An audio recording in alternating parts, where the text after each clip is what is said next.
If you think Apple makes money selling phones, you're analyzing the wrong business. The device is visible. The ecosystem is what keeps you locked in. When you hold an iPhone, it feels like you bought a product. In reality, you entered a system designed to keep you inside it. So what is Apple actually selling? Apple started in 1976 with Steve Jobs and Steve Wozniak building personal computers in a garage. The early vision was simple: make computers easier for people to use. But Apple didn't just focus on hardware performance. It focused on controlling the experience surrounding the hardware. Most technology companies built products that worked across many systems. Apple moved in the opposite direction. It built a closed environment where the hardware, software, and services were designed to work together. That decision eventually became the foundation of Apple's real advantage. Here's the tension. Hardware is a difficult business. Devices are expensive to manufacture. Competitors constantly release new models, and customers don't upgrade every year. If Apple were only a hardware company, its revenue would rise and fall based on product launches and replacement cycles. That volatility would make long-term profitability far harder to maintain. So how did Apple become one of the most profitable companies in the world? The answer begins with ecosystem design. Apple doesn't just sell devices, it builds a network of devices that reinforce each other. When someone buys an iPhone, they often connect it with AirPods, an Apple Watch, an iPad, or a Mac. Each additional device increases convenience because everything works together. Messages sync across devices while photos appear everywhere automatically. Files move instantly between products without requiring manual transfers. The experience feels seamless, but that seamlessness creates something powerful. Over time, it becomes harder to leave. Switching away from Apple doesn't just mean replacing one phone. It often means replacing several devices and the services connected to them. When people change phones, they usually focus on features like cameras or battery life. But the real switching cost appears after the purchase. Photos, contacts, messages, apps, and subscriptions are already connected across devices. Rebuilding that digital environment somewhere else requires time, effort, and uncertainty. That friction quietly protects Apple's ecosystem. It creates a barrier that competitors struggle to overcome. Apple has built an ecosystem with more than 2 billion active devices in use worldwide. Each device acts as a gateway into Apple's services.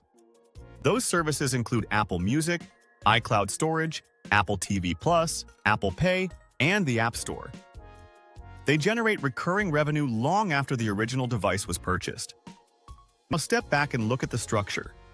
Hardware builds Apple's global device network, and that network produces recurring services revenue that continues even when customers delay upgrading their devices.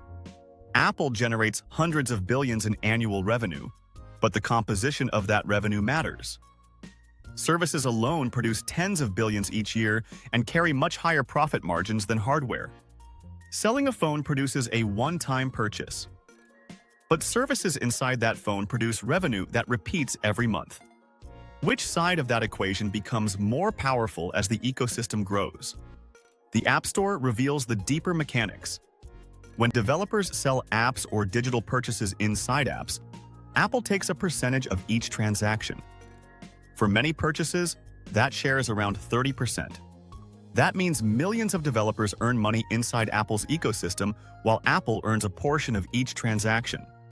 Apple doesn't need to build every service itself. It benefits from activity happening inside the platform.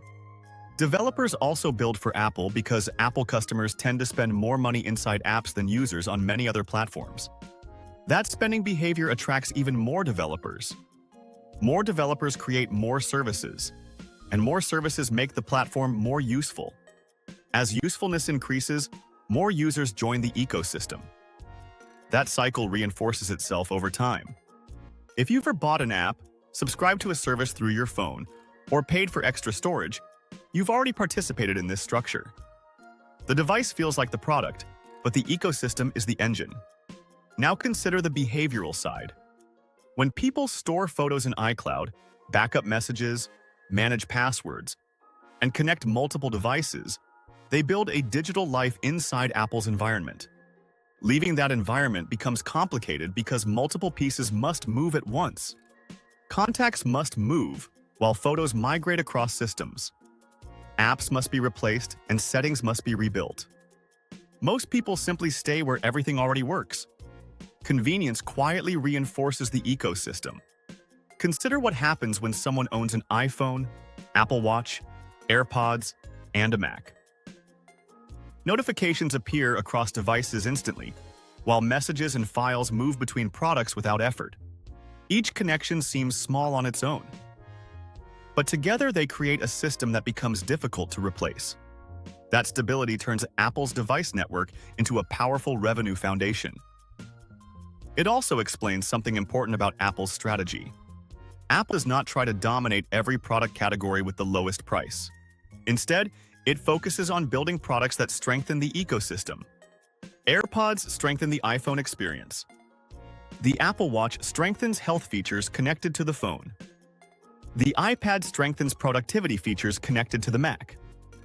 Each product increases the usefulness of the others.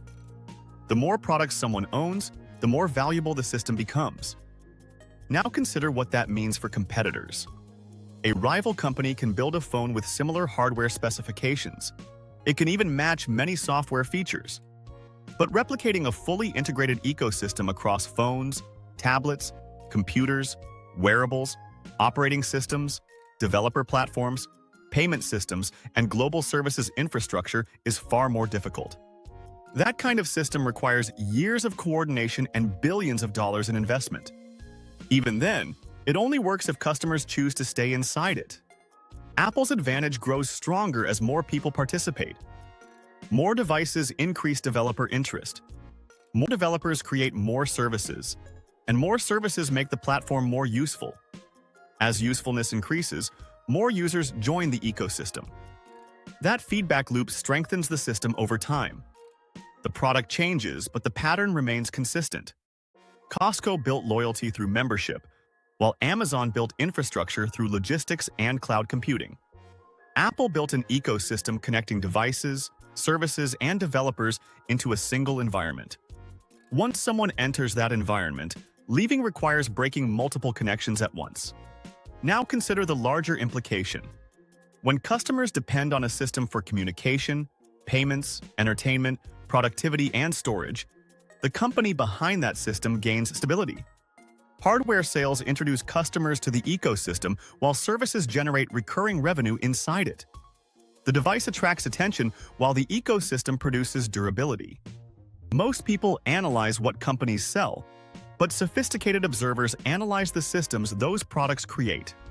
Apple appears to sell devices, yet its real strength comes from the network of services and connections surrounding those devices.